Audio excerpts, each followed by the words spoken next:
What's so great about Caesar? Brutus is just as cute as Caesar.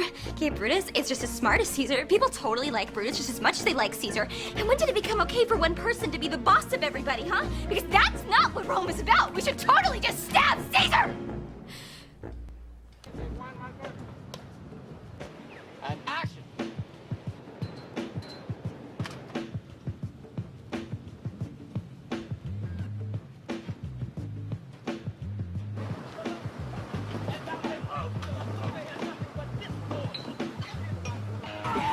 He'll make you dance! Soon, consort!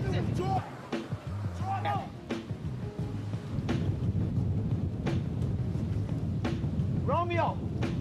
Love our daddy can afford no better term than this. Thou art a villain.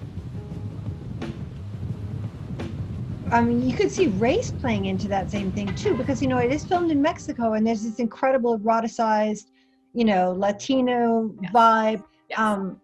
But then, you know, the police chief is black, the newscaster is black, so it's a very diverse world, but the center of the world is white. Oh, yes. You know, and then, I mean, super white, like white candles, white dress. You can't get any whiter. So if we think about a construction of teenage marketing there, you have sort of an, I don't know, I don't know how you think of it, but I'm sort of looking at it through different eyes now and thinking I see, you know, I see a gesture towards a diverse world, a big gesture, and then an absolute repudiation at the same time. Yes, 100%. Reinscription of white supremacy, boom. Right? Totally. And, you know, you could say that, you know, there's definitely an argument to be made that the use of people of color in these tertiary roles, I mean, some secondary, mostly tertiary roles, and mostly as background, right? Yeah. Every time he pans around this city we're supposed to be in, it's all, you know, black and brown people, but they're just sort of like this background to, you know, the white characters who are in the foreground. I mean, I think that, you know, I was also really struck at how racist this movie seems in 2020. And, you know, particularly this very caricatured, stereotypical representation of like Latinx people in the Capulets family. It's just like a compendium of racist stereotypes, you know. By my head, here come the Capulets. By my heel, I care not. Follow me close. And it's really like very, very striking. You know, it's from the beginning to the end, you know, the first sequence, which I think is really extraordinary in a lot of ways, you know, we're immediately introduced to this, you know, this very racist stereotype of a Latino gang, you know, and Tybalt and his entourage. I hate the word, as I hate hell, all Montagues. And thee. Bang, bang! Bang, bang! Bang! So I was thinking a lot about that. You know, I mean, I think that the casting and the role of Mercutio is really interesting in this light, right? Obviously. You know, on the one hand, you could say that like everything else we're talking about, you know, you could read this as an example of, you know, a white artist, director, Baz Luhrmann, Australian white guy, who, you know, is sort of like borrowing from the, like, you know, an exoticized aesthetic of, you know, black and brown cultures, you know, and then using it to inject, you know, some like edge into his mostly, you know, white universe. And I think that you could read the casting of Mercutio. Oh! Then I see Queen Mab has been with you. You know, who is a black man who wears drag, you know, as part of that too.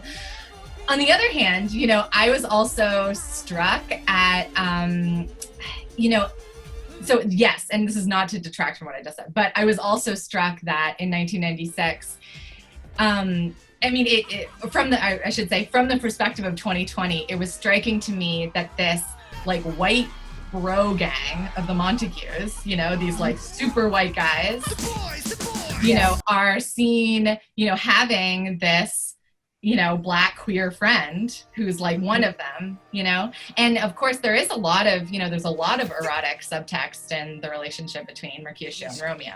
Yeah. And you know, and Luhrmann doesn't, he amplifies that, you know? So. But I mean, I hear exactly what you're saying, and I agree to some extent. I would think more about the role of Mercutio, because I felt that the eroticization of Blacks and Latinos in this film changed, it destabilized the main plot that's in the Romeo and Juliet. Not to say that Luhrmann shouldn't destabilize it, because I think, you know, any director can destabilize whatever he or she wants. But by making Mercutio so eroticized that he becomes performance art, right?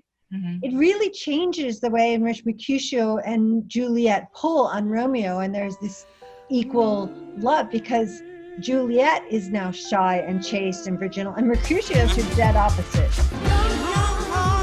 and engaging in a kind of flamboyant trans behavior that for that period, you know, we don't have RuPaul, right? I mean, we have RuPaul, but we don't have RuPaul on TV. So things have really changed. I feel like the eroticization of the prince and of Mercutio changes the play in some significant way, the film. That's really interesting. It doesn't stop the fact that the center is this sort of chaste, very chaste whiteness. Mm-hmm. Yeah. You know, Romeo and Juliet's a very erotic film, but boy, this one isn't. Yeah, it's interesting. I mean, I think that's right. So it's like the sexuality gets outsourced. To people of color. I think that's right. For sure. And you know, and that, you know, just further confirms the point that this is, you know, this is a film that is made for white teenagers and white teenage girls with a certain fantasy of, you know, what it means to be sexual, right? Death is what it means. Death. Death in a white dress. Candles. I couldn't help but think, I was like, wow, Claire Danes really negotiated in that contract for no nudity. Like she has no nudity. She must have really negotiated. It's not about there's nothing erotic here. And if you think of the history of Romeo and Juliet, the effect it had on the audience in 1595, when they were completely galvanized. I wrote an article once on the mockeries of Romeo and Juliet that appear in the 5 years afterwards. They all involve young women, who are actually boy actors, going out on balconies and saying, whoa, I can't wait for midnight. I'm just dying here. I'm dying to lose my virginity. And this is, you know, 1596, 1597, 1598. I mean, it keeps going for like 10 years. So that is completely gone. Romeo, doff thy name, and for thy name, which is no part of thee, take all myself. I take thee at thy word. We, in 1996, want this sheltered, chaste girl who dies in a virginal dress. Bizarre and fascinating. I mean, Luhrmann is so great, I think, at catching the moment, maybe building the moment. What do you think? I mean, I think you know, both like all, you know, good artists. I mean, I think that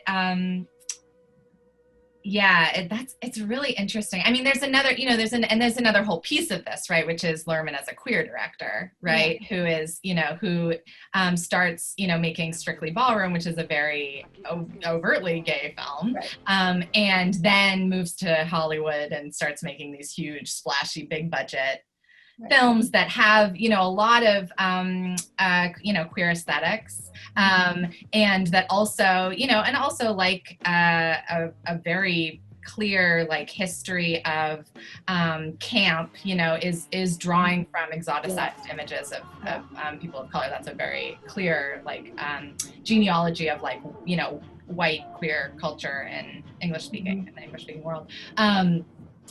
You know, so on the one hand, right, like it's like what, you know, is female sexuality sacrificed then for this, you know, homoerotic world that he builds? Fascinating question. I don't know. So, you know what? I think we should stop there because we want these films to not be too long, but I'm just going to say, guys, that's your challenge. I want, you know, because we're doing writing, right? So you watch this on Monday, you turn it on Thursday. I want 2 paragraphs on whether female sexuality is sacrificed in this film. That'd be perfect. So thank you so much, Professor Enola. This is welcome. fascinating. And I appreciate so much your visiting. Oh, this was a pleasure. Thank you. I hope you all say wonderful things, and I want to hear them about this question. They will, I'm sure.